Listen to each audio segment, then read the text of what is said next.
ሰላም በኢትዮጵያ በኤሌክትሪክ መኪኖች ላይ የተጋነነ የዋጋ መናር መፈጠሩን ሰምተናል። የኤሌክትሪክ መኪናዎች ዋጋ ከ400 ሺህ ብር ጀምሮ እስከ 1 ሚሊዮን ብር ድረስ መጨመሩን ነው የደረሰን መረጃ የሚያመለክተው። በእጃቸው ላይ ያሉ መኪናዎች ላይ ዋጋ ያልጨመሩ የመኪና አስመጪዎች በቅርቡ ዋጋ እንደሚጨምሩም እየተናገሩ ይገኛሉ። ከኤሌክትሪክ መኪናዎች እንደ ሱዙኪ ዲዛይር እና ጃክ ያሉ መኪናዎች ከ4.2 ሚሊዮን እስከ 4.6 ሚሊዮን ብር በመሸጥ ላይ እንደሚገኙ ታውቋል። ከኤሌክትሪክ መኪናዎች ዋጋ ጭማሪ ጋር የተያያዙ ዝርዝር መረጃዎችን አንድ በአንድ ወደ እናንተ እናደርሳለን። እስከ መጨረሻው አብራችሁን ቆዩ።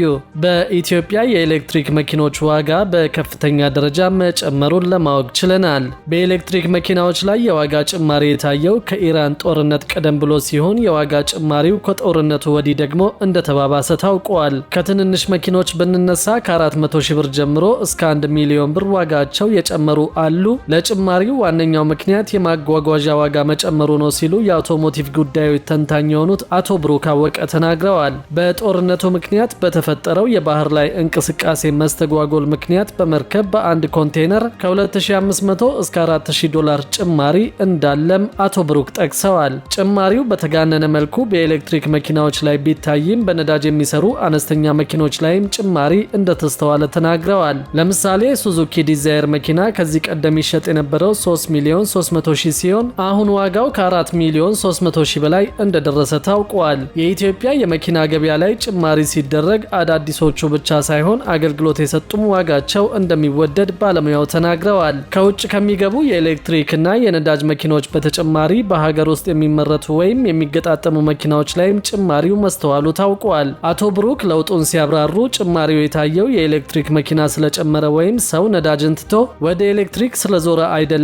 ሰዎች የነዳጅ ዋጋ ጨመረ ወይም እጥረት ተከሰተ ሲባል በቀላሉ ይደነግጣሉ።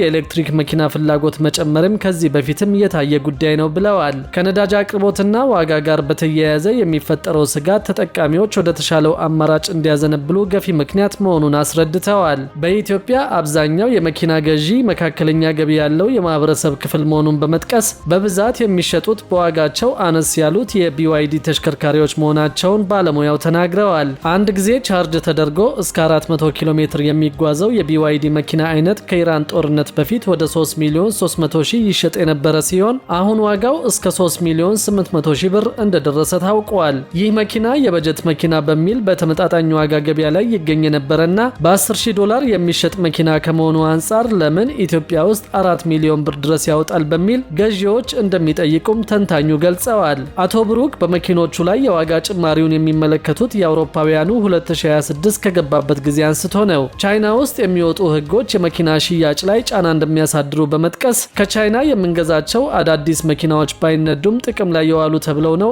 ኤክስፖርት የሚደረጉት ብለዋል። በቻይና ህግ መሰረት መኪናዎች ለውጭ ገበያ ሲቀርቡ ያልተነዱ 00 ወይም አገልግሎት የሰጡም ቢሆን የኤክስፖርት ቁጥር ለመጨመር ነጋዴዎችን ለማበረታታት እርምጃዎችን ሲወስዱ መቆየታቸው ታውቋል። በዚህ ዓመት የቻይና መኪናዎችን ስም ለመጠበቅ ሲባል ከተላለፉ አዳዲስ ድንጋጌዎች መካከል ጥቅም ላይ የዋሉ መኪኖች ኤክስፖርት ከመደረጋቸው በፊት 6 ወር እንዲቆዩ ማድረግን ይጠቅሳል። ከዚያ ቀድመው ኤክስፖርት የሚደረጉ ከሆነ ግን መዳረሻው ሀገር ላይ መለዋወጫ ማቅረብ ግዴታ እንዳለባቸው ተነግረዋል። 6 ወር በመጠበቅ ግዴታ ምክንያት ኤክስፖርት ሲደረጉ የነበሩ መኪኖች ቁጥራቸው ቀንሷል ሲሉ አቶ ብሩክ ያስረዳሉ። በ2026 የተመረቱ የቻይና መኪኖች አሁንም ድረስ ኢትዮጵያ ውስጥ አለመግባታቸውንም አክለዋል። በቻይና በኤሌክትሪክ መኪኖች ላይ 5% የታክስ ጭማሪ መደረጉም ሌላኛው የዋጋ ንረት ምክንያት እንደሆነ ተጠቅሷል። በዚህ ላይ የኢራን ጦርነት የመርከብ ማጓጓዣ ዋጋ ላይ ያሳደረው ጫና መጨመሩ ለተሽከርካሪዎች ዋጋ መናር የራሱ አስተዋጽኦ ማድረጉ ነው የተገለጸው። ከዱባይና አካባቢው መኪና የሚያስመጡ አስመጪዎች እዚህ እየሸጡ ለቀጣይ ከዛ ያዙ ነበር ያሉት ባለሙያው በሆርሙዝ ወሽመጥ መዘጋትና ጦርነቱ በፈጠረው ስጋት የተጋነነ የዋጋ ጭማሪ በገበያው ላይ መከሰቱን ተናግረዋል። ለዋጋ መጨመሩ ከቻይና የህግ ማሻሻያ በተጨማሪ በኢትዮጵያ በኩል ያሉ ለውጦችም እንደሚጠቀሱ ባለሙያው ተናግረዋል። አስመጪዎች ከውጭ መኪና ሲያስገቡ ለባትሪ ዋስትና እንዲያቀርቡ፣ መለዋወጫ እንዲያቀርቡ እንዲሁም ከሽያጭ በኋላ ጥገና እንዲያቀርቡ የሚደነግግ ጠንካራና ለማህበረሰቡ የሚጠቅም ህግ መውጣቱን አስረድተዋል። ይህንን መስፈርት አሟልተው ከትራንስፖርትና ሎጂስቲክስ ሚኒስቴር የብቃት ማረጋገጫ ያደሱ የመኪና አስመጪ ተቋማት ቁጥር አነስተኛ ሆኖ ቆይተዋል። ከቅርብ ጊዜ ወዲህ ግን የትራንስፖርትና ሎጂስቲክስ ሚኒስቴር አንዳንድ አስገዳጅ ሁኔታዎችን በማላላቱ ምክንያት የብቃት ማረጋገጫ ያሳደሱ ተቋማት ቁጥር መጨመሩን አቶ ብሩክ ተናግረዋል። ለምሳሌ የጋራዥ መኖርን ግዴታ የሚያደርገው ድንጋጌ ላልቶ መኪና አስመጪዎች ጋራዥ ካላቸው ጋር እንዲጣመሩ ተደርገዋል። ለ6 ወራት ገደማ የብቃት ማረጋገጫቸውን አድሰው መኪና ማምጣት የቻሉ ድርጅቶች ቁጥር አንሶ ነበር። ከቅርብ ጊዜ ወዲህ ግን መሻሻል እንዳለ ተናግረዋል። ይህ ተደማምሮ ያሳደረው የዋጋ ጭማሪ ላይ የኢራን ጦርነት ሲከሰት የማጓጓዣ ዋጋ ደግሞ ጨምሯል ብለዋል። የዚህ ሁሉ ድምር ውጤት በኤሌክትሪክ መኪናዎች ዋጋ ላይ መናርን ማስከተሉን የተናገሩት በኢትዮጵያ የመኪና ገበያ ከፍተኛ ድርሻ ያለው ታምሪን ኢንተርናሽናል ትሬዲንግ የኦፕሬሽን ምክትል ስራ አስኪያጁ ፋኑኤል ኃይለ ከኢራን ጦርነት ወዲህ የመኪና ባለቤቶች የነዳጅ መኪና ፍራቻ የጨመረ ይመስላል ብለዋል። ብዙ ባለመኪናዎች ከነዳጅ ወደ ኤሌክትሪክ መኪና የመሻገር ጉጉት እንዳሳዩና ገበያውም የሚያሳየው የፍላጎት መጨመርን መሆኑን ጠቅሰዋል። አሁን ላይ ያለው የመርከብ ጉዞ ዋጋ መጨመር የመኪናዎች ገበያ ላይ ያሳደረው ጫና በጉልህ የሚታይ መሆኑንም አስረድተዋል። ታምሪን ለገበያ ከሚያቀርባቸው መኪናዎች መካከል የሱዙኪ ከነዳጅ ሞተር ላይ የኤሌክትሪክ ኃይል በመውሰድ የሚሰሩ ስማርት ሚልድ ሃይብሪድ እንዲሁም የጃክ ኤሌክትሪክ ተሽከርካሪዎች እንደሚገኙበት ተጠቅሷል። አቶ ፋኑኤል አሁን እጃቸው ላይ ያሉ መኪኖችን በተመለከተ ዋና ወጪዎች ተሰልተው በተቀመጠው የትርፍ ዳግ ስለሚሰሩ የዋጋ ለውጥ አለማድረጋቸውን አስረድተዋል። ሆኖም ግን ተመሳሳይ ሞዴሎች ላይ የአምራች ዋጋ መጨመር ወይም የባህር ትራንስፖርት ዋጋ መጨመር በግልጽ እንደታየ ተናግረዋል። ከጅቡቲ መኪኖችን ለማንሳት በትራንስፖርት ላይ ከእጥፍ በላይ ጭማሪ ታይቷልን ብለዋል። አሁን በእጃቸው ላይ ባሉ መኪኖች ላይ ዋጋ ባይጨምሩም በቀጣይ የሚመጡ መኪናዎች ላይ ጭማሪው እንደሚታይ ግን ግልጽ ነው ሲሉ ምክትል ስራ አስኪያጁ ተናግረዋል። ከኢራን ጦርነት በተጨማሪ ከታክስና ከቫት ጋር የተያያዙ የዋጋ ጭማሪዎች የተሽከርካሪዎች ዋጋ ላይ እንደሚንጸባረቁ አክለዋል። ለምሳሌ ያህል በአሁኑ ወቅት ገበያ ላይ ከሚገኙት መኪናዎች መካከል ሱዙኪ ዲዛይር 4.6 ሚሊዮን ብር ገደማ እንዲሁም የጃክ መኪና ወደ 4.2 ሚሊዮን ብር ገደማ በገበያ ላይ እየተሸጡ ይገኛሉ።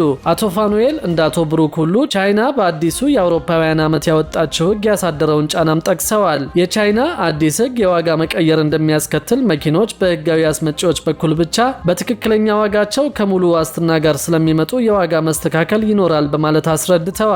የኢራን ጦርነት ያስከተለው የነዳጅ ዋጋ መጨመር በባህርና በየብስ ጉዞ ላይ ያሳደረው የዋጋ መናርም መንገድ ላይ ያሉ ጭነቶችን ጨምሮ የዋጋ ለውጥ እንዳስከተለ ሳይጠቅሱ አላለፉም። የሱዙኪም የጃክም ተሽከርካሪዎች እንዲሁም መለዋወጫዎች ዋጋ በቀጣይ መጨመሩ አይቀሬ መሆኑን ጠቅሰዋል። ከኢራን ጦርነት ወዲህ የነዳጅ መኪና ያላቸው ሰዎች እንዲሁም ድርጅቶች ሸጠው ወደ ኤሌክትሪክ የመቀየር ፍላጎት መታየቱን ጠቅሰዋል። ተመሳሳይ የፍላጎት ለውጥ በአዲስ መኪና ገዢዎች ዘንድም እንደተስተዋለ ነው የተናገሩት። ኢትዮጵያ ካለፉት ጥቂት ዓመታት ወዲህ በነዳጅ የሚንቀሳቀሱ መኪናዎች ላይ ገደብ በመጣል ለኤሌክትሪክ መኪኖች ማበረታቻን እየሰጠች ትገኛለች። በመካከለኛው ምስራቅ የተከሰተው ጦርነት ለነዳጅ እጥረት ምክንያት በመሆኑ መኪና የመግዛት ፍላጎት ያላቸው ሰዎች ፊታቸውን ወደ ኤሌክትሪክ መኪናዎች እንዲያዞሩ ተጨማሪ ምክንያት እንደሆናቸው ተጠቅሷል።